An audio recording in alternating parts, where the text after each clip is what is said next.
Hello everyone, I hope you are all doing well because we are going to talk about suicide in Indonesia. This educational video will be guided by me, Eddie, Zeze, Ivan, and Safata. So let's get started. So, what is suicide?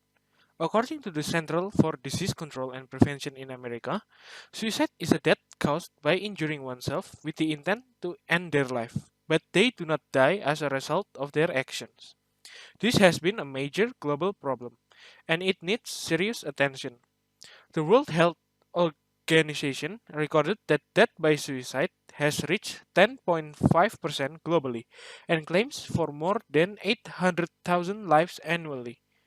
Noticeably, the rate is much higher in lower to middle income countries, which accounted for up to 79% with the highest occurrence. In Southeast Asia alone, the rate reached 13.4%. It is the second leading cause of death after road accidents, and it mostly consumes the life of an individual between the age of 15 to 29 years old. According to Nurdianto and Jarwah, individuals whom are suicidal may suffer suicidal tendencies again when they reach adulthood. How about Indonesia?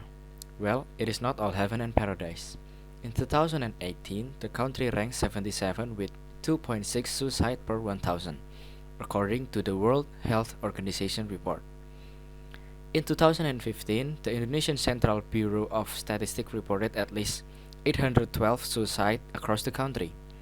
However, these are the only reported instance of a suicide case. It is speculated by officials that the true number of suicide can be much bigger, higher than what is reported.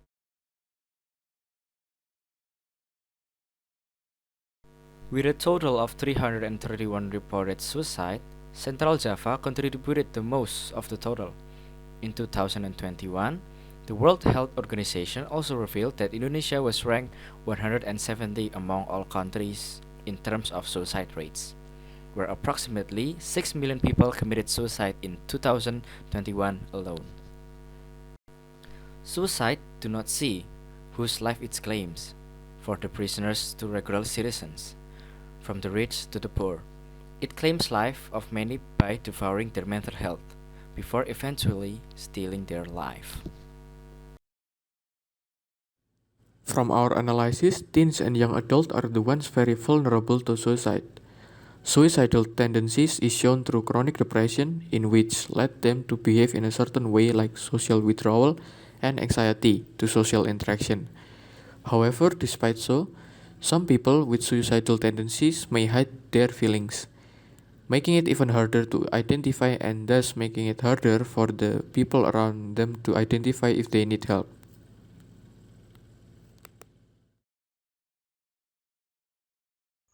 Like we've mentioned before, suicide is caused by many things, from depression to stressful events. Soldiers, for example, may suffer PTSD even for those who does not saw combat due to work pressure.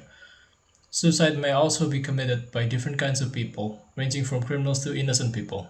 For example, in Cyprus alone, 200 out of 100,000 inmates committed suicide, according to the data from Lorenzo Ferrari of European Data Journalism Network, which is the highest compared to other EU countries. Despite the lack of data in Indonesia, Indonesian inmates are also reported to have suffered chronic depression and died committing suicide inside their jail cell. In Indonesia, Gunung Kidul is the location in which suicide rate is very high. It has remained relatively unchanged for decades. From 2003 to 2012, there are 330 suicide cases according to a study by Nurdianto and Jarwah in 2020. The cause of suicide at Gunung Kidul is unknown, however, it is thought to have been a combination of events.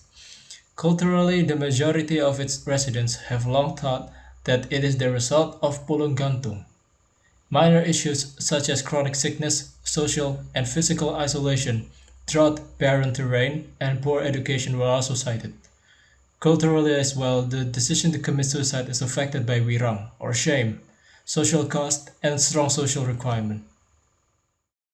Despite the alarming awareness of suicide prevention in Indonesia, the Indonesian government did launch a suicide prevention hotline counseling service in 10 of October 2010, and it provided 24/7 service.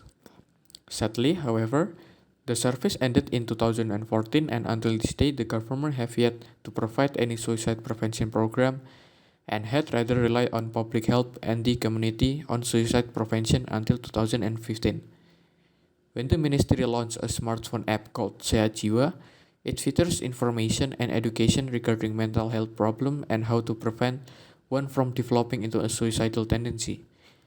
However, the lack of communication and one-way information seems to reflect on how the app only gained around 1,000 users only.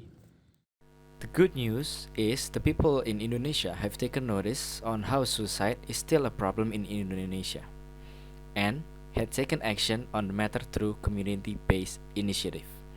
For example, Into the Light. It is the first inclusive, youth-driven community group that focuses specifically on suicide prevention. As a member of the society, there are a lot of things that we can do to help prevent suicides. According to WHO, suicide is one of the leading causes of death among 15 to 19 years old. Look out for your friends which have the following symptoms: expressing thoughts about suicide, having a sudden change in academic performance, drastic changes in mood, hopelessness about the future, drug or alcohol abuse, being bullied, increased absence from the academic institution, and disruptive behavior. We can do simple things to your friends, such as talking to your friends and encouraging them to talk about their problems to someone they feel they can trust. And other than that, a community should also consider hosting seminars and uploading campaign videos to video sharing websites and or social media such as YouTube or Instagram. If they have attempted to harm themselves, we should immediately seek help from professional services among us that will be able to help you and your friend.